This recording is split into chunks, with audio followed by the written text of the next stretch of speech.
ಕಲಬುರಗಿಯಲ್ಲಿ ಶಾಂತಿ ಸಭೆಗೂ ಮುನ್ನ ಗಲಾಟೆ ನಡೀತಾ ಇದೆ. ಜೈ ಭೀಮ್ ಆರ್ಮಿ ಕಡೆಯಿಂದ ಒಂದಷ್ಟು ಗಲಾಟೆ ಆಗ್ತಾ ಇದೆ ಅಂತ ಹೇಳಲಾಗ್ತಾ ಇದೆ. ಇವತ್ತು 11:30ಗೆ ಶಾಂತಿ ಸಭೆಯನ್ನ ಕರೆದಿತ್ತು ಜಿಲ್ಲಾಡಳಿತ. 10 ಸಂಘಟನೆಗಳಿಗೆ ನೋಟಿಸ್ ಅನ್ನ ಕೊಟ್ಟಿತ್ತು. ಶಾಂತಿ ಸಭೆಗೂ ಮುನ್ನ ಗಲಾಟೆ ನಡೆದಿದೆ.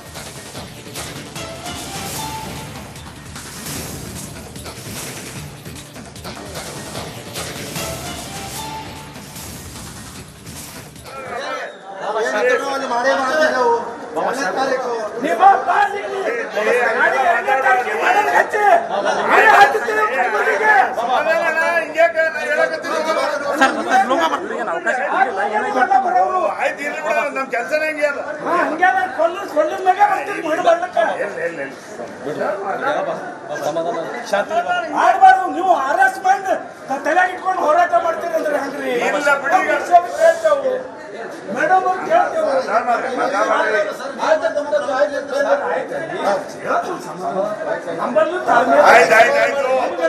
ನಮ್ಗೇನ್ ಸಿಗ್ತದೆ ಮಾಡ್ತೀವಿ ಅಷ್ಟೇ. ಸಮಾಧಾನ ಇರಲಿ ಸರ್.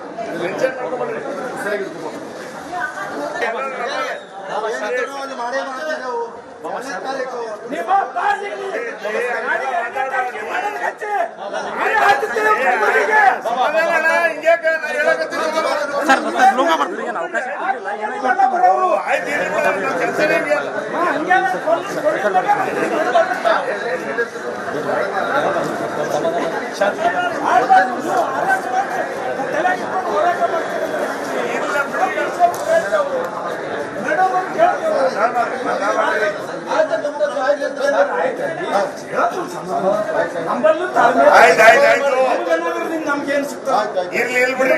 ಮಾಡ್ತೀವಿ ಅಷ್ಟೇ. ಸಮಾಧಾನ ಇರಲಿ ಸರ್.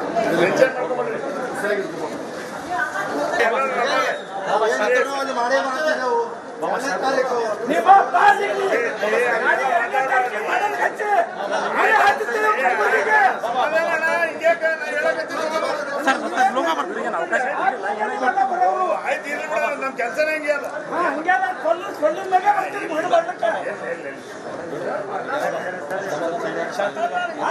ನೀವು ಹರಾಸ್ಮೆಂಟ್ ತಲೆಗೆ ಇಟ್ಕೊಂಡು ಹೋರಾಟ ಮಾಡ್ತೀರಂದ್ರೆ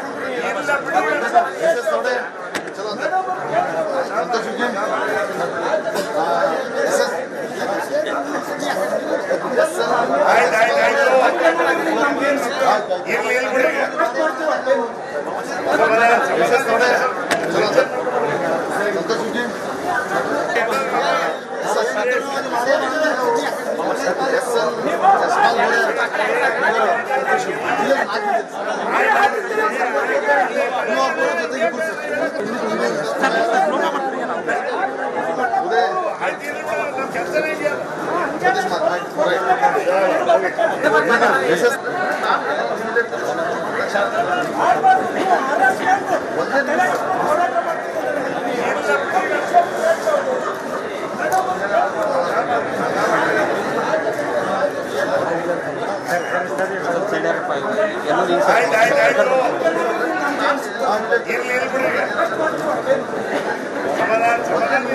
ಬಿಡಿ.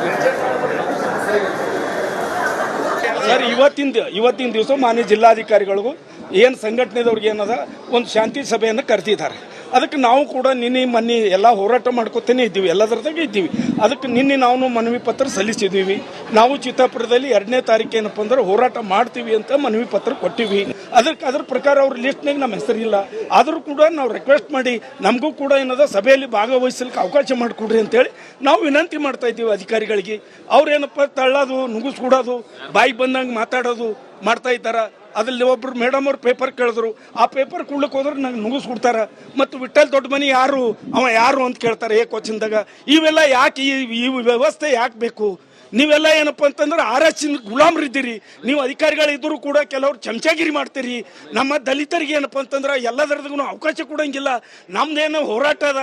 ನಮ್ದು ಹೋರಾಟ RSS ವಿರುದ್ಧ ಹೋರಾಟ ಅದ, ಮನುವಾದಿಗಳ ವಿರುದ್ಧ ಹೋರಾಟ ಅದ. ನಮ್ಮ ರಾಷ್ಟ್ರ ರಕ್ಷಣೆ ಆಗಬೇಕು, ಸಂವಿಧಾನ ರಕ್ಷಣೆ ಆಗಬೇಕು.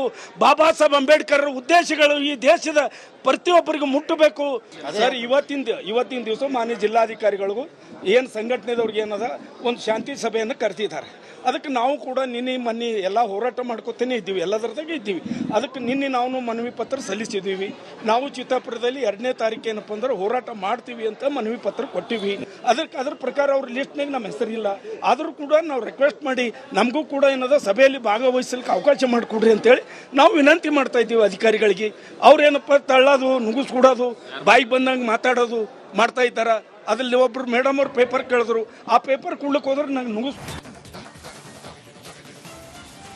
ಸ್ವಲ್ಪ ದಿನದ ಹಿಂದೆ ಈ ಸಿಎಂ ಬದಲಾವಣೆ ವಿಚಾರ ಬಂದಂತ ಸಂದರ್ಭದಲ್ಲಿ ದಲಿತ ಸಿಎಂ ಕೂಗು ಕೇಳಿ ಬಂದಿತ್ತು. ಆ ನಂತರ ಅದು ತಣ್ಣಗಾಗಿತ್ತು. ಈಗ ಮತ್ತೆ ದಲಿತ ಸಿಎಂ ಕೂಗು ಕೇಳಿ ಬರ್ತಾ ಇದೆ. KH ಮುನಿಯಪ್ಪ ಮಾತಾಡಿದ್ದಾರೆ. ಇದೇ ವಿಚಾರಕ್ಕೆ ಸಂಬಂಧಪಟ್ಟಂತೆ ಪರಮೇಶ್ವರ್ ಅವರು ಸಿಎಂ ಆಗೋದಕ್ಕೆ ಅರ್ಹರಿದ್ದಾರೆ ಅಂತ ಹೇಳಿದ್ದಾರೆ. ಕೋಲಾರದಲ್ಲಿ KH ಮುನಿಯಪ್ಪ ಪ್ರತಿಕ್ರಿಯೆ ಕೊಟ್ಟಿರೋದು. ದಲಿತ ಸಿಎಂ ಕೂಗು ಈಗ ಮತ್ತೆ ಕೇಳಿ ಬರ್ತಾ ಇದೆ. ಪರಮೇಶ್ವರ್ ಅವರು ಅತ್ಯಂತ ಹಿರಿಯ ನಾಯಕರು. 8 ವರ್ಷ ಕೆಪಿಸಿಸಿ ಅಧ್ಯಕ್ಷರಾಗಿ ಉತ್ತಮವಾದಂತಹ ಆಡಳಿತವನ್ನ ಕೊಟ್ಟಿದ್ದಾರೆ. ಪರಮೇಶ್ವರ್ ನಾವು ಎಲ್ಲರೂ ಕೂಡ ಶಿಸ್ತಿನ ಸಿಪಾಯಿಗಳು, ಅವರು ಸೇರಿ ನಾವೆಲ್ಲರೂ ಕೂಡ ಹೈಕಮಾಂಡ್ಗೆ ಬದ್ಧರಾಗಿರ್ತೇವೆ ಅನ್ನುವ